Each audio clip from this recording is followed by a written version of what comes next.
我们国家自行研制核潜艇，是在一穷二白的基础上，为了突破帝国主义的资本主义国家对我们的包围、封锁，为了早日掌握好核潜艇的研制技术，我们国家曾经寄希望于苏联老大哥的技术援助。1959年国庆10周年，赫鲁晓夫，苏联部长会议主席来到中国，我们国家政府再一次的向他提出研制核潜艇的技术问题。赫鲁晓夫在他的回忆录上有这么几句话：中国要研制核潜艇，简直是异想天开。他傲慢地拒绝了中国的要求，说核潜艇技术复杂，要求高，花钱多，你们中国没有水平，也没有能力来研制核潜艇。毛主席一听非常气愤。赫鲁晓夫在他的回忆录上，他是这么讲，说他那指毛主席啊，愤怒地站了起来，挥动他巨大的手掌，说：“你们不援助，算了，我们自己干。”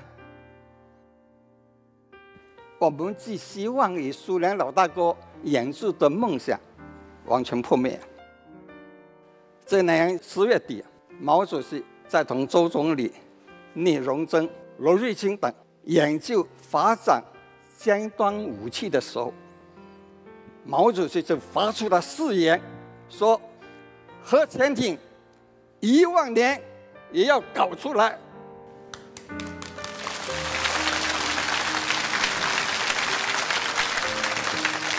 就是这句话也坚定了我和我的同志们献身核潜艇事业的人生走向。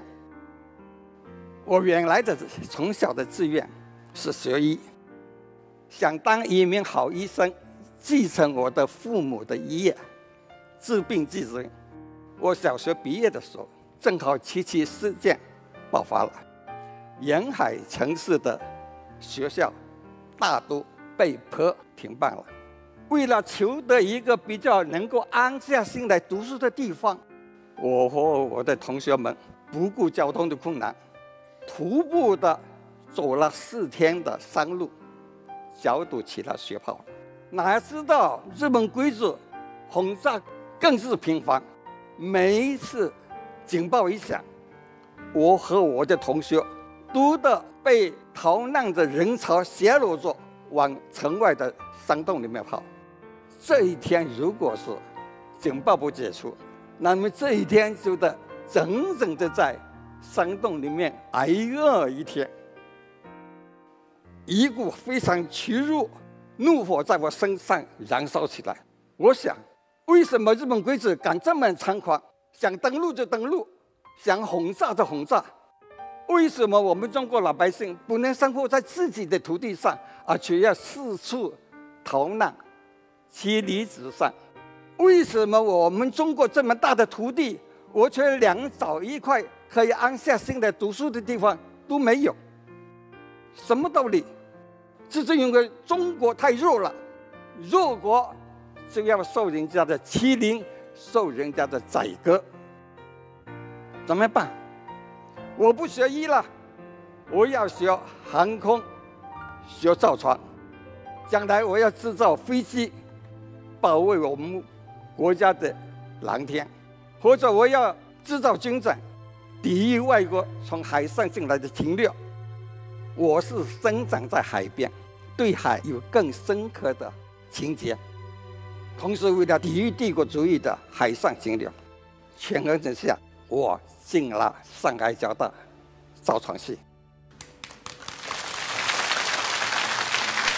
1958年，国王科伟刚刚组建，聂荣臻元帅就向中央呈报了关于开展研制导弹核潜艇的请示报告。首批呢，只有29个人，平均年龄不到30岁。挑起了我们国家核潜艇开拓任务。我有幸是29个人当中的一个。从那个时候开始，一直到现在，我没有离开过核潜艇的研制领域。